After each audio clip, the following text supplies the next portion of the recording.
My Dragon System. Capítulo 137. O futuro. Após meia hora de procura implacável pela sala, ninguém conseguiu encontrar nada que se parecesse com uma entrada ou uma saída. Então todos se reuniram de volta em frente à estátua. Ray ainda estava olhando para a estátua tentando descobrir por que a pessoa parecia tão familiar para ele.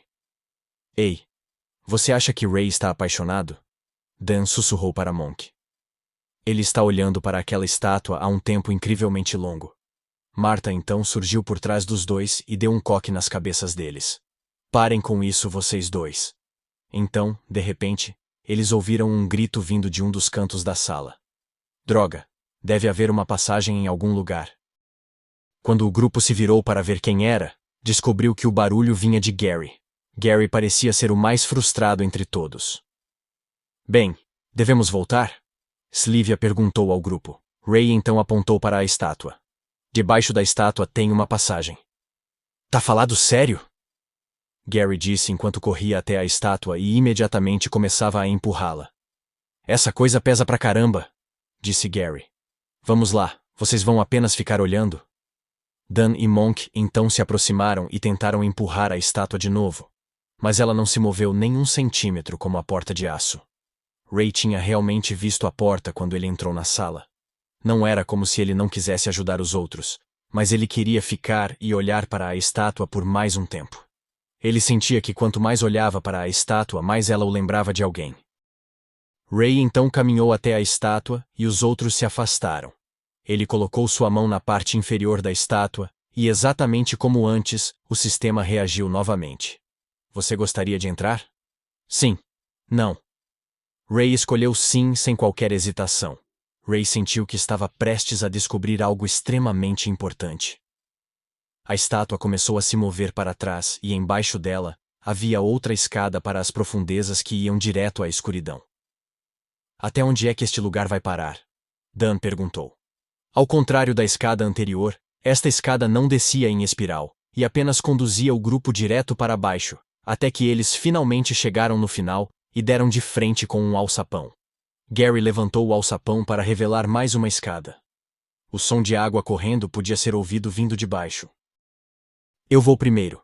Eu preciso, disse Gary enquanto começava a descer lentamente a escada.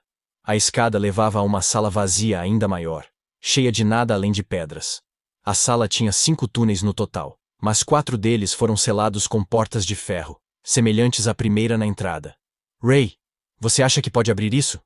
Gary perguntou. Ray caminhou até uma das portas de ferro e percebeu que eram ligeiramente diferentes. Essas portas não tinham uma marcação circular no centro como as outras. Quando ele colocou a mão na porta, não houve reação. Ray balançou a cabeça. Bem, parece que não temos escolha, disse Gary enquanto continuava a andar pelo único túnel que não estava com o caminho selado. O grupo continuou descendo o caminho e, eventualmente, parte da parede da caverna começou a possuir alguns cristais. Os cristais liberavam uma luz azul brilhante iluminando toda a caverna. O que são essas coisas? Slivia disse enquanto olhava para um dos cristais. Bem, se você não sabe o que são, nenhum de nós saberá, respondeu Gary. Exatamente como Gary disse, ninguém tinha ideia do que eles eram, e nem tinham visto nada parecido antes. Não parecia um cristal de besta. À medida que o grupo continuou a andar pela caverna, mais e mais cristais começaram a aparecer nas paredes, até que, eventualmente, toda a parede foi coberta pelos cristais azuis. Eles continuaram a andar, até que, finalmente, um único e enorme cristal flutuou no ar. O cristal estava mais radiante do que qualquer outro cristal que eles tinham visto na caverna. Foi uma visão inesperada para o grupo, mas assim que seus olhos caíram naquilo, eles souberam imediatamente o que era. O ser divino. Imediatamente, todos no grupo sentiram como se estivesse na presença de algo muito mais poderoso do que suas próprias existências, e se ajoelharam colocando a cabeça no chão. Ray não conseguia entender a reação dos outros ao seu redor. Ray, você não consegue ver? É o ser divino! Slivia gritou. De repente, Ray sentiu algo dentro de seu corpo sacudir. Era como se algo em seu corpo quisesse escapar dele e se juntar ao cristal. Ray tentou o seu melhor para resistir a isso, mas não conseguiu aguentar. A força de atração era muito mais superior que sua própria resistência. O pedaço de seu corpo que ele estava tentando segurar de repente, o deixou e entrou no cristal. Imagens começaram a passar pela mente de Ray.